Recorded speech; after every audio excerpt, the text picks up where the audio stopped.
एक सोने की गोली डॉक्टर साहब ने दे दी और हम सो गए। लेकिन आप लोग यहाँ गाना वाना गा रहे थे, हमने कहा चलो, कुछ लोगों ने गाना गाया नहीं था, को मौका मिल गया, सब ठीक से हो रहा है।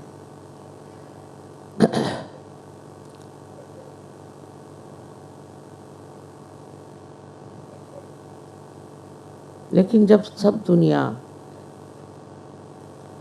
सोती है तब एक सहयोगी जागता है, और जब सब दुनिया जागती है तो सहयोगी सोता है। इसका मतलब ये होता है कि जिन चीज़ों की तरफ सहयोगियों का रुख है उस तरफ और लोगों का रुख नहीं, उनका रुख और चीज़ों में, किसी न किसी तरह से वो सत्य से विमुख है। माने किसी को पैसे का चक्कर, किसी को सत्ता का चक्कर, न जाने कैसे कैसे चक्कर में इंसान घूमता रहता है और भूला भटका सत्य से परे उसकी और उसकी नज़र नहीं रहती।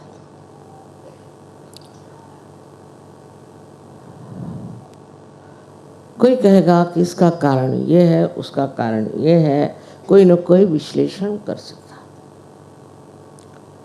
पर मैं सोचती हूँ अज्ञान में मनुष्य न जाने क्या क्या कर बैठा। एक तरह का अंधकार, घना अंधकार छा जाता, जैसे अभी यहाँ अगर एक अंधकार हो जाए तो न जाने भगदड़ मच जाए, कुछ लोग उठ के भागना शुरू कर दें, तो कितने लोगों को गिरा दें, उनके ऊपर पांव रख दें, उनको चोट लग जाए, कुछ भी हो सकता। अंधकार में हम लोग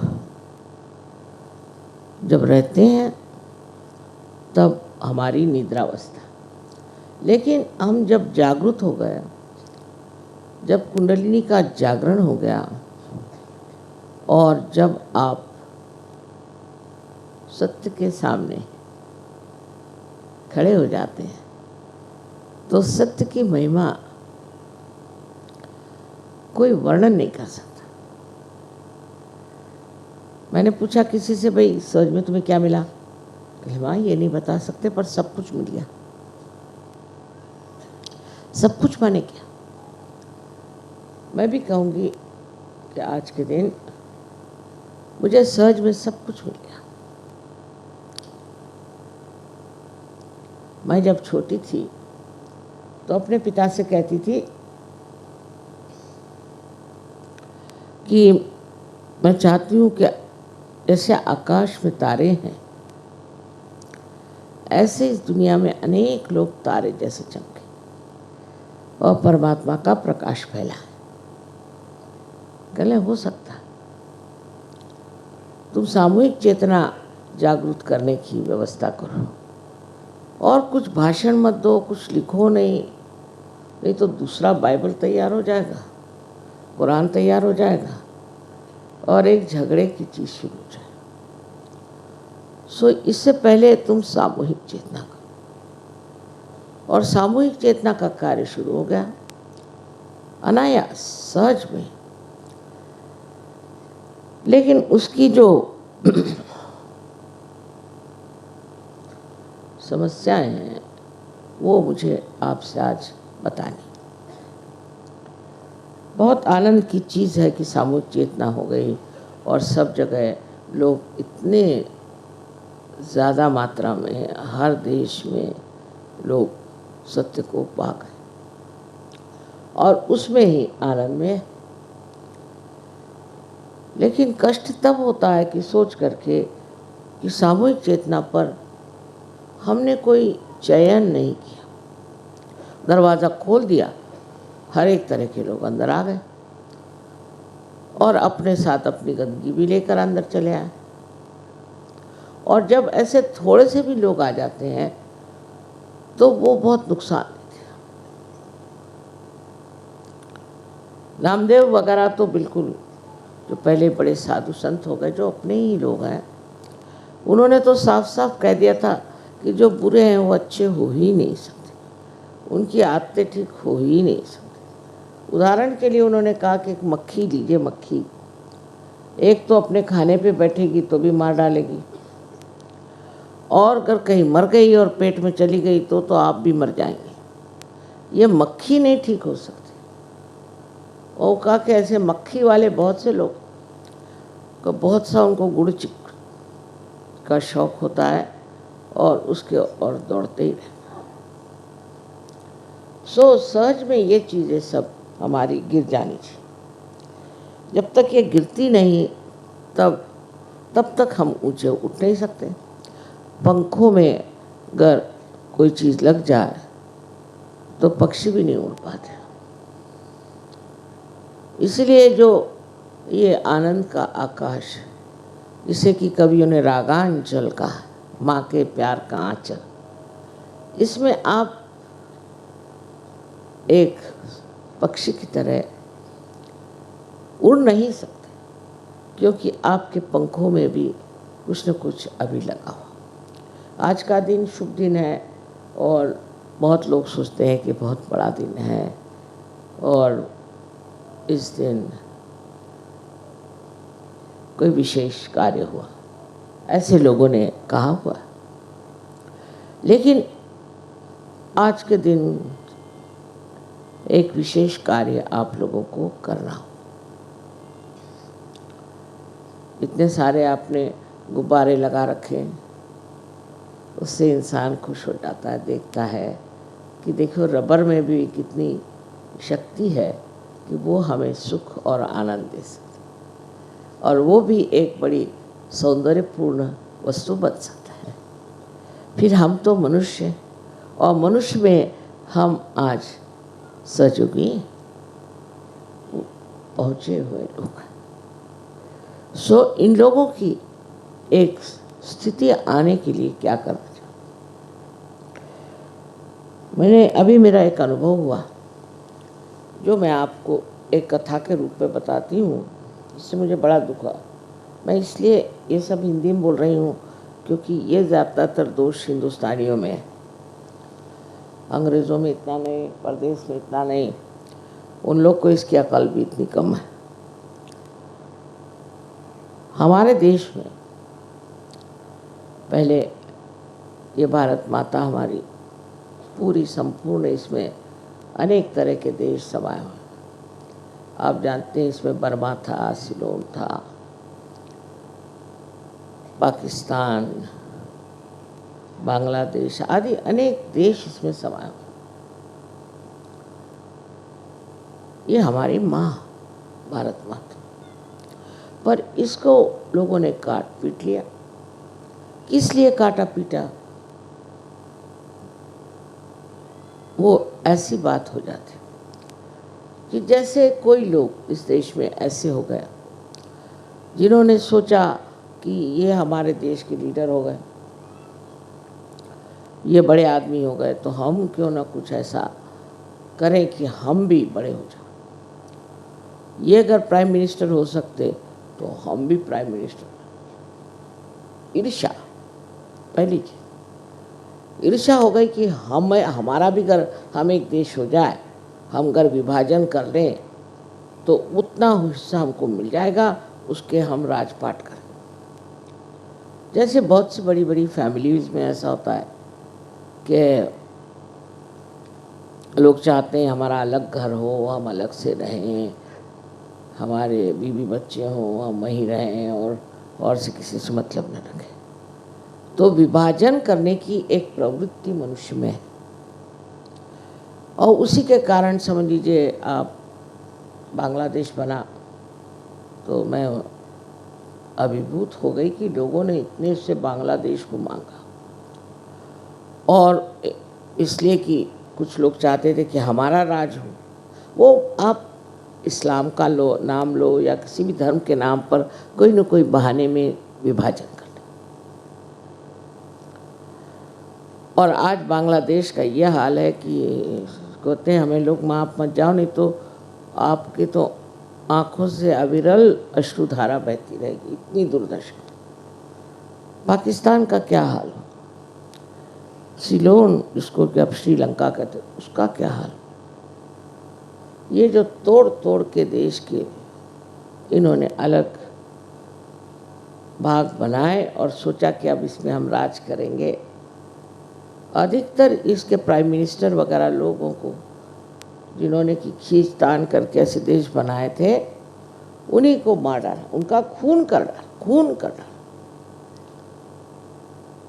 सो ईर्ष्या से ईर्ष्या बढ़ती है और फिर इसी तरह के ग्रुप्स बन जाते हैं और फिर लड़ते हैं कि हमें चाहिए। अभी भी अपने यहाँ बहुत चला हो, विभाजन का विचार चला हो।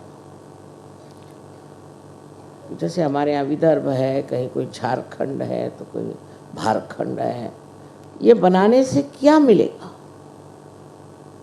किसको क्या मिला है विभाजन से? सहयोग इसके बिल्कुल विरोध में है कि हम कोई चीज़ का विभाजन करें। हमको तो सबको जोड़ना है, सिंथेसिस। सहयोग सारा सिंथेसिस पे चलता है और अगर आपको सिंथेसिस की कोई भी कल्पना नहीं है तो आप सहयोग छोड़ जाएं, वही अच्छा। अभी एक बड़ी भारी वारदात हो गई कि एक साहब सहयोग में वो सबके भूत निकालते थे। मैंने कहा बंद करिए, भूत आपको पकड़ेंगे। पर उनको शौक हो गया। हो सकता है लोग उनको पैसा देते हों, चाहे कुछ बड़ा भारी आदमी कहते हो जो भी, तो उन्होंने अपना एक अलग ग्रुप निकाल लिया। सहयोग के भी कुछ ऐसे लोग थे, वो भी अलग हो गए, एक अलग ग्रुप बना करके और उन्होंने अपनी एक अलग से संस्था निकाली। हाँ, मेरे बारे में उनको कहते शंका नहीं थी, लेकिन और लोग जो हैं और लीडर जो हैं वो किसी काम के नहीं। कुछ उस पर दोष, कुछ उस पर दोष, सबके दोष निकाल करके और उनका कि हम बड़े शुद्ध आचरण के लीडर हैं और हम माँ के भक्त। उससे बगैर पूछे, मुझसे इजाज़त लिए बगैर, मुझसे कोई कहे बगैर उन्होंने अपना एक बड़ा ग्रुप बना लिया। मेरे फ़ोटो खूब दिखाई दुनिया भर में, पता नहीं क्या क्या धंधे। मुझे तो पता ही नहीं कि क्या हो रहा था, कि क्या ये धंधे। वो लीडरों को ये लीडर अच्छा नहीं, वो लीडर अच्छा नहीं। अगर कोई खराब हो तो मैं खुद जान जाऊँगा। जब मुझे मानते हैं तो मुझको छोड़ देना चाहिए। मुझे को तय करने दीजिए कि लीडर अच्छा है या नहीं। लेकिन लीडर को तुम ऐसे हो, तुमने ये क्यों किया, तो तुम ऐसे क्यों करते हो, इसका अधिकार आपको नहीं। अब कोई कहेगा लीडर क्यों है सहयोग में? इसलिए है कि मेरा संबंध सबके साथ हो नहीं सकता, तो एक जो बीच में इंसान रहे उसके माध्यम से मैं सबसे संबंधित हो सकती। तो वो लीडर पे नाराज होगा, ये लीडर ठीक नहीं, ऐसा है वैसा नहीं। उसका जो दोष हो या उसकी कोई तकलीफ हो, उसको मुझे निकालना चाहिए, न कि आपको। और आपको तो आप मुझे लिखो। पर आप अगर ऐसे आदमी से कि अच्छा अब आपको लीडर पसंद नहीं तो आप सहयोग छोड़, उसके साथ और 10 ऐसे अधकच्चे सहयोगी जुट जाए और फिर उस लीडर के लिए ये करने लगे। इसी तरह का एक ग्रुप बन गया, उसमें 70-80 लोग इस तरह से इकट्ठे हो गए जिनकी कभी मैंने शक्ल नहीं देखी, जिनका नाम नहीं सुना, मैं जानती नहीं कि सहयोगी थे। अब उन महाशय ने कह दिया कि मैं तो कल्कि का अवतार, चलो भाई हो, मुझे कुछ नहीं कहना, हो जाओ और तुम सहज से हटो। बस सहज में आपको कोई स्थान नहीं। इन लोगों ने उसको मान लिया, ये कल्कि का अवतार है, उसी के चरण छूने शुरू कर दिए सब कुछ। ये लोग तो चरण छू महाराज, पैसा छू महाराज, सब तरह के महाराज होते हैं, तब ये बने। पैसे ऐसे लिए इनसे, उन्होंने धीरे धीरे जो दोष ये अपने लीडरों में दिखा रहे थे, वही दोष इनके अंदर बहुत अच्छे से उनका प्रादुर्भाव, और सब देखने लग गए कि ये क्या। तो इस तरह की ईर्ष्या और महत्वाकांक्षा, एम्बिशन हो जाती है। लेकिन बेवकूफ़ जितने भी सहयोगी थे क्षण के उसमें चले, बड़ी कमाल की, क्योंकि लास्ट जजमेंट है ना, तो सब क्षण क्षण के ऐसे लोग इकट्ठे हो गए। और लीडर का चरित्र अच्छा नहीं तो फलाना अच्छा नहीं, तो पैसा खाता है तो फलाना है, ठिकाना है, सीबीआई से बढ़ के। मैं कहा भाई हद हो गई, मुझसे तो पूछो, मेरा तो सर्टिफिकेट, लेकिन हम माँ आपको तो मानते, लेकिन मैं जो कर रही हूँ उसको नहीं मानते।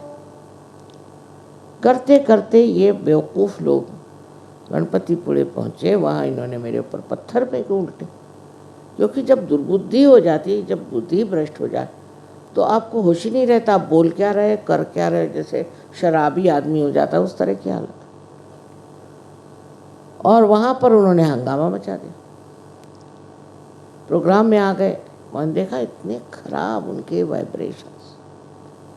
मैंने कहा बाप रे बाप, ये सहयोग में बैठने वाले अपने वाइब्रेशंस ठीक करने की जगह वो दूसरों के वाइब्रेशंस ठीक कर।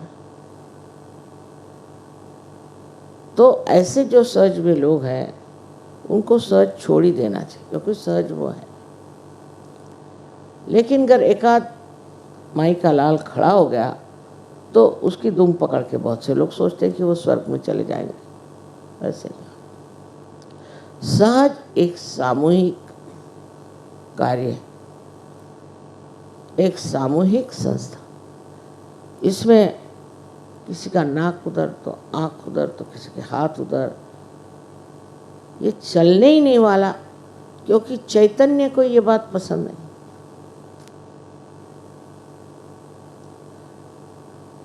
फिर मैंने कहा कि तुम बगावत कर रहे हो, तो कह रहे आप हमें गाली दे रहे। मैंने कहा नहीं, मैं आपका वर्णन कर रही हूँ कि आप चैतन्य से बगावत मत करो। इसीलिए वहाँ भूकंप आ गया। और अब आगे क्या होगा, एक माँ की दृष्टि से मैंने कहा भाई देखो, सत्य और परमात्मा जो है वो कोई तुमको स्पेयर नहीं करेंगे। मैं तो माँ हूँ, मेरी बात दूसरी, वो तुमको नहीं छोड़ेंगे। तुम मेहरबानी करके सब धंधे छोड़ो, लेकिन लागी ना है छूटे हुए हालत हो। उसी चक्कर में वो बसे। अब आजकल मैंने सुना देहरादून में बड़े ज़ोरों में ये काम हो रहा है, उधर झारखंड चल रहा है और इधर एक भूतखंड भी चल रहा है। अब अगर सहयोग से इन 2-4 लोग बदमाशों को निकाल दिया जाए तो उनके साथ जुटने वाले भी बहुत से लोग हैं और एक दूसरा ग्रुप बना लेंगे। पर उस ग्रुप के लिए मुझे हर्ज नहीं हो, कृपया चले जाए और गंगा जी में डूब जाए, मुझे उसमें कोई हर्ज नहीं। पर वो सहज में नहीं रह सकते और मेरा नाम नहीं ले सकते, मेरा फोटो नहीं ले सकते। आज ये बात बड़ी दुखदाई लगी जब मैंने सुना कि जिस आदमी पर मेरा इतना विश्वास, जिसने इतना कार्य किया, उसी के लग गए तुम ये मोटर कहाँ से ले आए। अरे भाई वो काम करते हैं, धंधा करते हैं, ये मुझे पूछना चाहिए। और तुमको अगर ऐसी खास शिकायत हो तो मुझे चिट्ठी लिखो। आज मुझे कहना नहीं था, पर अब कोई मौका नहीं, तो इस शुभ अवसर पे ये मुझे अशुभ बात कहनी पड़ रही।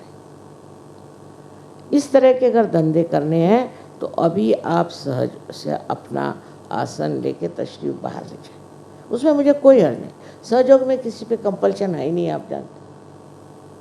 मैंने तो अपने घर वालों पर भी कभी ज़बरदस्ती नहीं करी कि तुम सर्च करो, हालांकि मैं जानती हूँ कि इससे बढ़ के और कोई चीज़ नहीं, पर मैंने उनसे भी कभी नहीं कहा कि तुम सर्च करो।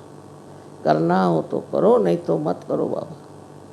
पर ऐसे धंधे नहीं करना चाहिए। इसका मतलब है आप कभी भी सहयोगी नहीं हो सकते। एक तरह से सहज की दृष्टि से अपने लीडर्स से इस तरह से बर्ताव करना महापाप, और उसको लेकर के ग्रुप बनाना तो उससे भी महापाप। अगर आपको चाहे तो आप मुझे चिट्ठियाँ लिखें, मैं उस पर खबर करूँगी। मुझे तो वाइब्रेशंस पे फ़ौरन पता चल जाता है कि वाकई में आप सच हैं कि वो। और दुनिया भर की चीज़ें उसमें लिखते हैं। चिट्ठी भी आती तो उसमें इतनी बकवास मैं उधर ध्यान ही नहीं देती। वो ये लीडर ऐसा है, वो लीडर ऐसा है, वो फलाना ऐसा है। अरे आप कौन बड़े शुद्ध आत्मा हैं? आप अपने को तो देख लीजिए, देखना चाहिए। जब आप ही नहीं ठीक हैं तो आगे का क्या होगा? आपके बच्चे हैं और बच्चों के अलावा जो आपके आस पास पड़ोसी सब लोग रहते हैं, तो वो क्या सोचेंगे? अगर आपका लीडर ऐसा है तो क्या सोचेंगे आपके लिए भी कि फिर आप क्यों ऐसे पीछे लगे हो? आपके माताजी को अकल नहीं, वो ऐसे लीडरों को चुनती है। इसी तरह की चीज़ें शुरू हो जाती हैं और सहयोग खत्म हो जाता है। अभी तक तो कहीं इस तरह से ख़त्म नहीं हुआ। कोशिश हमने पूरी की कि डूबते हुए को बचा ही लो, किसी तरह से बच जाए तो अच्छा ही है, जितने सहयोगी हो अच्छा है। पर मुझे ये भी लगता है कि सत्य पे बसा हुआ ये जो स्वर्ग है, स्वर्ग के जाने के लिए भी थोड़ी सी तैयारियां सब, और नहीं तो दूसरी बात ऐसी भी कि वहाँ भी जगह कुछ कम होगी तो नियति भी ऐसा कार्य कर रही हो कि चलो ये फालतू लोगों को काट छाट कर दो। लेकिन इस चक्कर में आपको आना नहीं चाहिए। अगर आप वाकई जागरूक हो तो अपने प्रति जागरूक हो, दूसरों के प्रति नहीं, अपने प्रति जागरूक होकर देखो कि हमारे अंदर कौन सा दोष है। किसी को कोई चक्कर, किसी को पैसा कमाने का चक्कर है। अब सहयोग में पैसे कमाने लोग आते हैं। अगर उनसे कहे कि भाई समझो आप यहाँ पैसा कमाने के लिए नहीं आए हैं, तो वो बात उनकी खोपड़ी में नहीं घुस सकती। पैसे का चक्कर भी आज मुझे कहना पड़ेगा कि कुछ कुछ लोगों में कुछ अकल ही कम है। पहले क्राइस्ट ने कहा था कि first be the last, last will be the first, और वैसे कुछ दिखता नहीं। जो शुरू शुरू में सहयोगी हमारे मुंबई में आए थे तो वो कहले माँ कम से कम हमसे सबसे 1,000 रुपये ले लो। मैंने कहा देखो बेटी, मुझे तो ना तो वो पैसा गिनना आता है, ना ही मुझे रखना आता है, ना ही मैं बैंक जानती, मेरे को कुछ नहीं आता। तो अपना अगर कोई बन जाए, जिसको कहना चाहिए ट्रस्ट या कोई चीज़, तब फिर मैं तुम लोगों के रुपए उसमें जमा करूँ। इसलिए नहीं कि मैं कोई बड़ी ईमानदार बनना चाहिए, बात नहीं, मुझको अकल ही नहीं है बेईमानी की, तो फिर कर रखा जाए। मुझको अगर गिनना ही नहीं आता पैसा तो मैं क्या करूँ? मुझे तो बैंक का वो क्या होता है चेक, वो भी लिखना नहीं आता। वो थोड़ा हम बने ही और तरह से। पर आप लोगों को सब आते हुए भी आप जानते हैं कि धर्म के नाम पर कोई अगर पैसा लेता है वो पचता नहीं। अब पैसे का चक्कर बड़ा ज़बरदस्त। तो इस बार हमने सोचा था कि बहुत बार हमने आपसे कहा भी कि यहाँ की जो औरतें रास्ते में भीख मांगती हैं, बहुत सी मुसलमान औरतों को उनके पतियों ने छोड़ दिया है और रास्ते पे बच्चों को लेकर भीख मांगती हैं, और कहाँ कहाँ से बाहर से, राजस्थान से, बिहार से औरतें यहाँ आई हुई हैं। इनका कुछ न कुछ भला करना चाहिए, इसलिए हमने एक संस्था बना ली। उसके लिए हमें पैसों की आपसे कोई ज़रूरत नहीं, हमने कभी किसी से भी पैसा पूछा, हमारा इंतज़ाम हो जाता। लेकिन मैंने सोचा कि आपको भी कुछ पुण्य मिले, तो मैंने कहा अच्छा 500 रुपये रख, 108 की जगह हो गया। चिट्ठियों पे चिट्ठियाँ, 108 का 500 कर। अरे साल भर में अगर आपको एक बार पैसा देना पड़े, कुछ पुण्य करने का ही नहीं, क्या सिर्फ लेने का है? फिर लक्ष्मी तत्व आपने कैसे दिखाई दे? लक्ष्मी तत्व में तो देना ही होता। उस 500 के लिए लोग इतने पगला गए। 500 रुपये तो आप बाल कटाने के देते हैं नाई को, कभी कभी ऐसी आफत मचा दी कि 500। तब मैं समझ गई कि लोग अभी अधकच्चे हैं। पहले ज़माने में ये बात नहीं, श्रद्धा पर त्याग, और त्याग की फीलिंग भी नहीं आती, मज़ा आता है। तो ये जो बात है कि हमारे अंदर अब भी हमारा चित्त वो पैसे में, हम तो 108 ही देंगे, नहीं तो हम आएंगे नहीं, मत आओ भाई, बड़ा अच्छा, पर निकल ही जाओ परमानेंटली, वो अच्छा।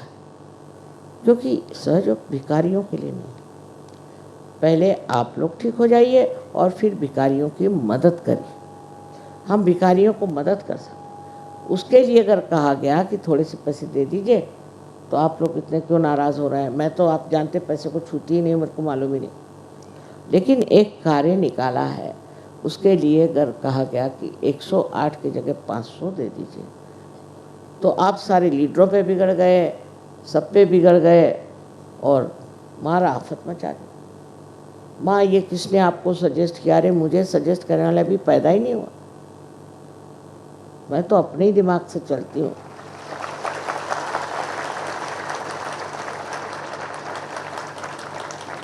ये समझ लेना चाहिए। ऊपर से मैं लगती हूँ भोली भाली, लेकिन अंदर से बहुत चंट हूँ। इसलिए मुझे बेवकूफ़ बनाने की कोशिश नहीं करनी चाहिए। अगर आप लोगों से ज़रा सा भी नहीं होता है सहयोग के लिए देना, सालों बीत गए, हज़ारों लोगों को ठीक किया, कितने तो आप लोगों को बख्शिश में पैसे दिए, क्या क्या किया, सब कुछ क्या आप जानते हैं, पर इतने से चीज़ के लिए लोगों की बदल गई। मुझे बड़ा दुख लगा इस बार। पहले भी ऐसे ही होते रहा है, कितनी शुद्रता है। अब बम्बई में इस बार सबने कहा कि माँ यहीं पूजा कर लो, तो मैंने कहा भाई पिछले मर्तबा का अनुभव बड़ा खराब रहा कि जो पूजा हुई उसमें से 1/4 लोगों ने खाने के पैसे दिए, बाकी सब मैंने भरे पैसे। पूजा मेरी करी, खाने के पैसे मैंने दिए।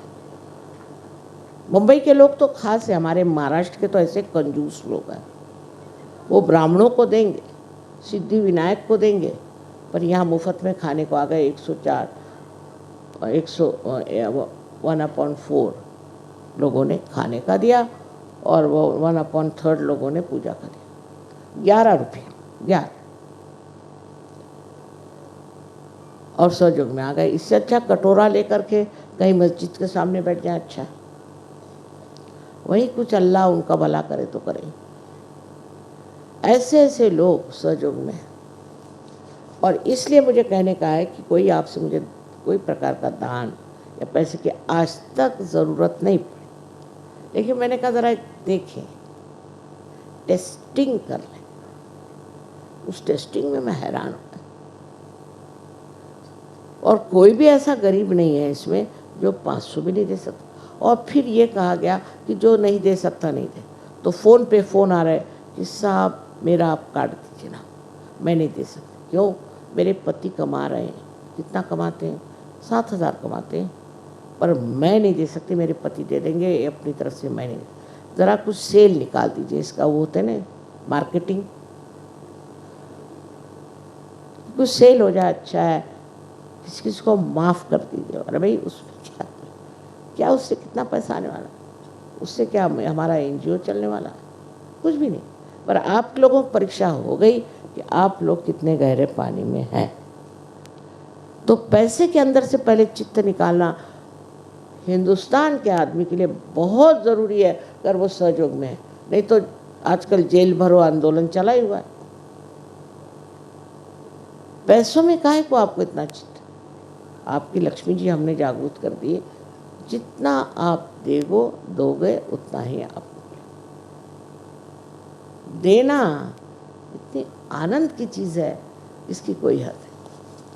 आप लोग मुझे कुछ देते हैं तो मैं तो इसलिए सिर्फ लेती कि आप लोग खुश होते। मुझे कोई चीज़ की ज़रूरत नहीं, मेरे घर में कोई जगह नहीं, मेरे पास कुछ रखने को नहीं, कुछ मैं कर नहीं सकती, पर आप देते हैं प्यार से और आप चाहते हैं, उससे आप खुश होते हैं। लड़ाई झगड़ा कर करके मैं हार गई, क्या मुझे साड़ी मत दो, मुझे कुछ नहीं चाहिए, मुझे जेवर नहीं दो। मैंने यहाँ तक कह दिया मैं सब जेवर बेचने वाली हूँ, उससे सारे काम हो जाएंगे। तो कह लें हाँ आपको जो करना करो, पर तो हम तो देंगे।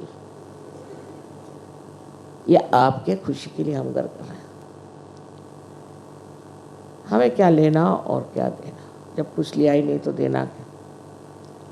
लेकिन ये एक चीज़ हमारे अंदर हिंदुस्तानियों को समझना, हमने तो ऐसे ऐसे लोग देखे हैं कि आपको आश्चर्य होगा, सिर्फ स्वतंत्रता कमाने के लिए हमारे ही फादर के घर से सारी ज़मीन जुमलात सब बेच दिया, माँ ने हमारे सब जेवर बेच दिए, हम लोग सब जेल में गए, मुझे तो इलेक्ट्रिक के शॉक लगाए और बर्फ़ पे लिटाए। मुझे कुछ नहीं होता था, तो सब मजाक, लेकिन तो भी सब तरह की चीज़ें लोगों ने सहन करी, 2-2 3-3 साल जेल में गए और अब जेल में जा रहे हैं, इसमें कोई शक नहीं, लेकिन इस वजह से कि पैसे खाए। वो कहेंगे हम भी जेल में गए। देखिए,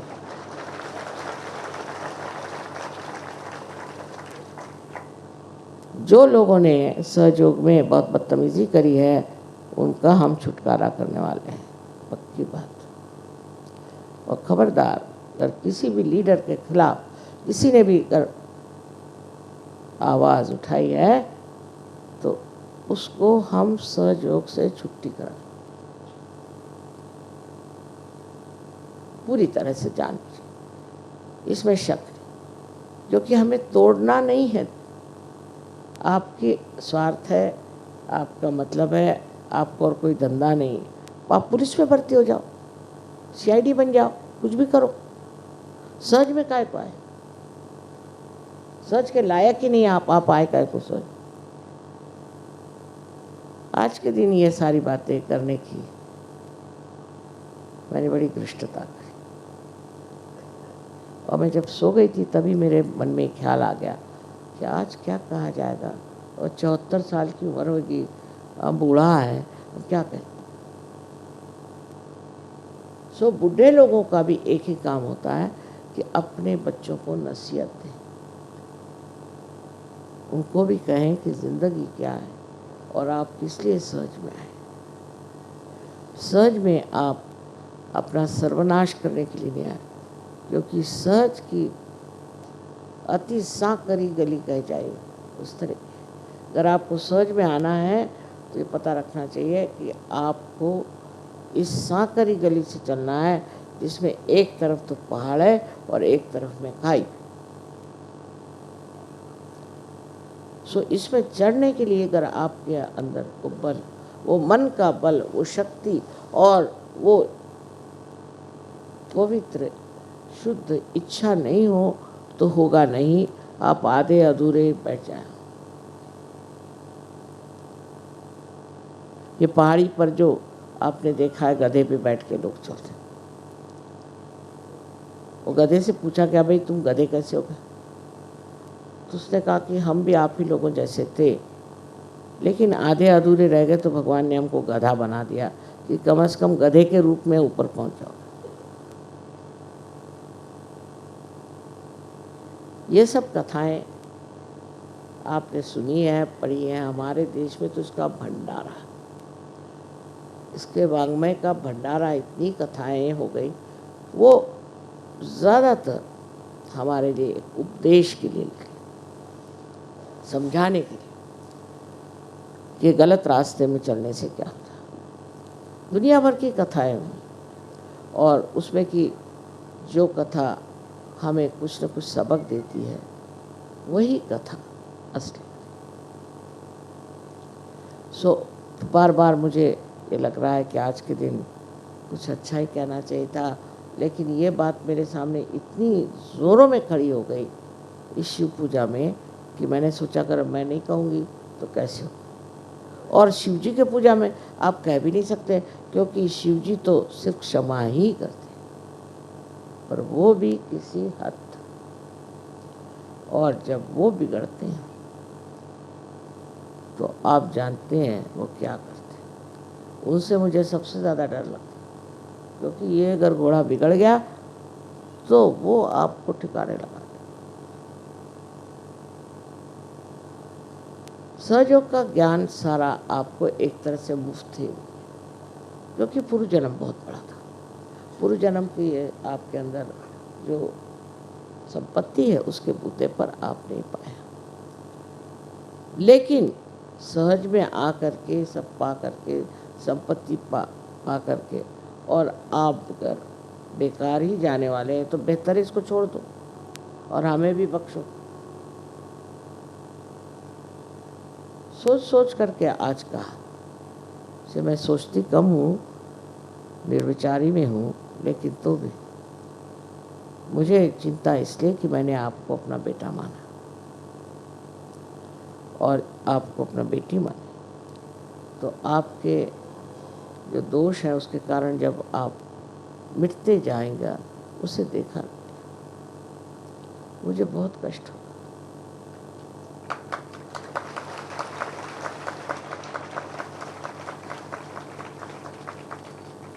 सहयोग में सब है, आनंद, शांति है। आपके प्रश्न चुटकी जैसे ऐसे ठीक हो जाते हैं। आप लोग जानते हैं, आपको अनुभव है, मुझे कोई खास करके बताने की जरूरत है। That was for Indians, not for you people. And I have to tell you thank you very much for this celebration, for all these beautiful balloons. But looking at these balloons, we have to also see some of them who have lost their air completely.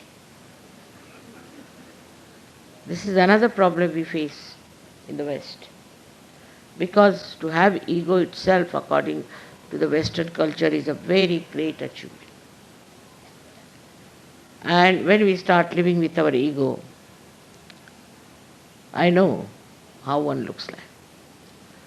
He really looks like a stupid fellow. When he talks, when he describes himself, you don't know where to look because you just feel like laughing at his stupidity. Ego is the outcome of stupidity. I don't know what to say, how to give a simile to ego, because it's just bloated and makes you float in the air, and when it bursts, you are down on the earth. But you are not down on the earth the way Sahaja should be, down to earth, but you are completely finished. All your arrogance goes to waste. You can never understand Sahaja if you have this ego in your head. I have known people who have this ego. They have come to Sahaja and still they want to think that they know more than anybody else. To know about yourself, you have to go deep down. And to go deep down, you have to give up all this idea which makes you float in the air. Imagine if you have a big balloon attached to you, how can you go deep down into the sea? You cannot. That kind of air which makes you float in the air, absolutely in an area of stupidity. What else? I mean, English will think there are no words. Stupidity means everything. Then you may think end of yourself, you may think whatever you like, you can behave the way you like and all that. But what do you achieve? You achieve nothing out of it. Whatever you achieve, people are jealous of you. They want to harm you. You have no friends. Nobody cares for you. And in Sahaja, people know who has got this problem. So, I have seen people, when they start talking, they say, he's the same. We know him. Once I had an experience in long time back in Pune, where the people who were owning that Vada said that we cannot have Sri Mataji's program because she is not a Brahmin. So the Sahaja said, all right, we'll give it in the newspaper because she is not a Brahmin, we cannot have a program. So these people came to my program. And the owner of that was sitting on the gallery on top. He couldn't even walk. He was suffering from some sort of a funny disease. So these people suddenly start. I didn't know. They didn't tell me anything. They didn't tell me that these people have protested or whatever it is. So they all started shaking like this, like this, like this, like this. Oh, I said, what is this? So I said, what is it? He said, Mother, stop it. We know you are Shakti, but stop it. It's too much, too much. But what did you do? They said, we didn't do anything. We just said, this is a Brahmin's thing and a Brahmin's vada, and this area is mostly resided by Brahmins. So we thought that you cannot have your program. I said, really, that's all? Yes, yes, that's all. But they say, see on the other side, see those people, they are also shaking with your power. So I asked them, who are you? Are you also Brahmins? They said, no, no. We are certified mad people from Thana. And how are you here? He said, there was one fellow was mad, was cured by. Really? So our superintendent is here, he has brought us here. We are certified mad. Certified. My goodness. These people looked at me. I said, see now, you tally. You are shaking and they are shaking now, you tally. Where are you? They got quite nervous. And they all became Sajogis. Not only that, but the gentleman sitting upstairs, I told him, you get up and come down. He came, and since that day he surrendered his life and did a lot of work in Puja. So what I'm saying, that anybody who talks like that this is wrong in Sahaja Yoga, this should not happen, we should not have paid so much, or this leader is not good, should take a paper, thin paper on his hand and put it before the photograph. If you can stop the shaking, then you are well. All of you can try this.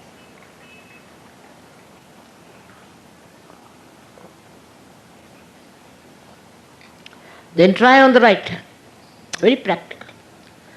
If the paper is shaking, that means Mr. Ego is shaking. And you know how to treat your ego in Sahaja. Thanks to Muhammad Sahib, he has told us how to treat it. Now these two problems are within us. One of them is our conditioning, and another is this ego business. And we make our mind out of that, and we are playing under the governance of these two things which we have used to make this mind. Now you have to be careful. You find out with left hand. Now let's see. If the left hand is shaking, then you are conditioned. If the right hand is shaking, then you are egoistical. So now you treat it. You treat these two things. Before me you will get vibrations all right, because you see I am your mother, all right. But that doesn't mean you are all right. You try on my photograph, that's much more sharp. So being mother, I play around, I think, or I don't know what to say, but maybe you may not feel that. But before the photograph, you put on the left-hand side a newspaper, or a little paper, or a thin paper. On the right-hand side, another paper. One by one, you try and judge yourself what are you. After all, you have not come here in Sahaja Yoga to emancipate me. You have come here to evolve yourself. And because of that, you have to face yourself and see for yourself what is within you which is very strong, which is troublesome, which is dragging you down, which is killing. Sahaja Yoga is nothing but ocean of joy. I thought that in my absence you will be all enjoying it all right. You do. Airport I've seen sometimes I'm late because of the plane for 4 hours, 5 hours, and everybody's so fresh and so nice. And in the morning I said, what's happened? The whole night we have been enjoying Madras. So what you enjoy in that is collectivity, samuhik. That collectivity you should enjoy only by getting rid of your nonsensical boundaries that you have built. And then you see the joy. All the time you will be floating in joy. There is a sense which people have which you may not have before realization. Some of the people were amazed how deep they are, how they took to Sahaja, supposed to be very great men, supposed to be people of very great principles but very hot-tempered, not tolerant about people. They take to Sahaja just like this, because inside there's a big depth, so that everything is absorbed without any problem. Everybody can achieve, but one has to be careful as to the two wheels of our mind. One is the ego, another is the condition. All kinds of conditionings are there, especially in India. In the West, it is all kinds of egos, different types. I've seen so many types and varieties of egos. I was surprised to face that. I didn't know what to say. It's a very, very subtle thing which people have carved out of their minds. So for you today, it is to be decided that you are only still small children. And like small children, you must have a very clean heart to accept, to absorb the beauty of peace that is within you, and also the beauty of purity. Without purity, you cannot enjoy anything. So in Sahaja, though we have so many people, I must say the purity of these few saints who lived earlier, we have to yet achieve. For example, yesterday they were singing about Ali. I was so very happy because he was an incarnation. And his purity people are singing now, not at that time. He was killed at that time. He was tortured. That always they do. Then we have many others. We have here Dum Dum Saab. See, what a great thing to come to. We have here Nizamuddin Auliya. We have so many people in our country itself that nobody, no other country can claim. They have one, say in England they have William Blake or this and that. We had so many people. Why? Not because we were very good people, but because we were to be improved. Things had to be done. So they were born. Though this is a yoga bhumi, anywhere you go in India, I was surprised in Haryana, so many great saints lived there. But they were all tortured, troubled, never understood. It was so painful and hurts you how these stupid, ignorant, blind people tortured them. So now, it is our duty of Sahajogis to first of all find out who is a saint. Even among Sahajogis, as I described in Hindi language, there are people who try to trouble others. If you have no recognition and understanding of what is the truth, what is love, what is pure compassion, then you are not a Sahaja. It's like an obtuse angle. You look at a person with an obtuse angle, you don't see anything. One-sided.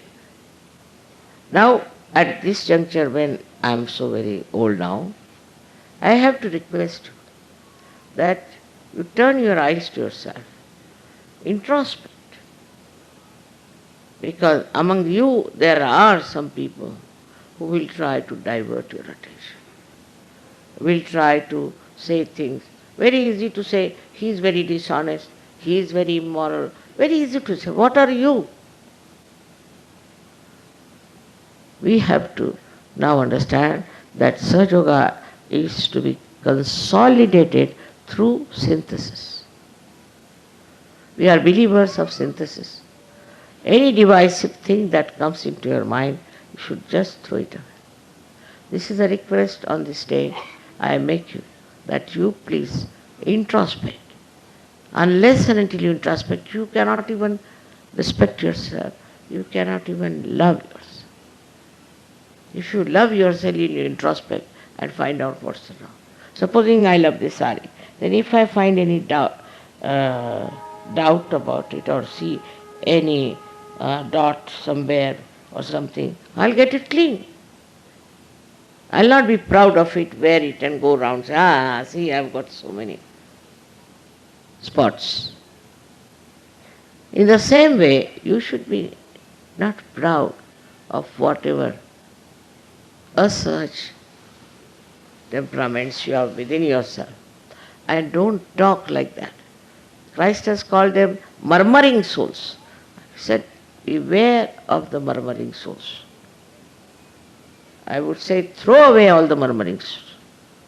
That's the only way. In India, they say Bakwasi. Their name is Bakwasi.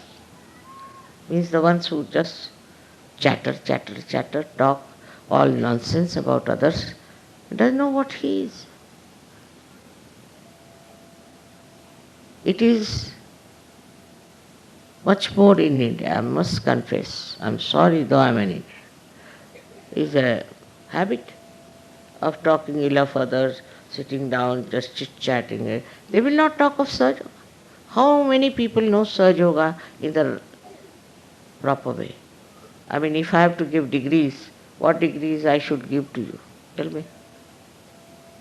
You don't know even about your vibration. Of course you are Sahaja Yogi because you have fallen into this trap of achieving evolution. But how many are really grown up into it? You can. So I have to again and again tell you, to make me happy, you have to give up all these nonsensical, cheapish talks, but try to understand from each other what we know of Sahaja Yoga. Discuss it and contribute to this knowledge by describing your experiences of Sahaja Yoga. There are many who do it. I am not saying they don't do. But even just one bad fellow, he can spoil all of them. Like one bad apple can spoil all the apples. So what do we do? Throw away the apple out of the basket. It is important. See, even I feel all this standing like a witness to you. Silent witness. When I see big mountains, and I think they are like great saints who are watching and they are trying to record what is happening in this world, because they also understand, they also know. I have to again and again tell you that today is the day to see your own self, your own chakras, your own, I should say, defects.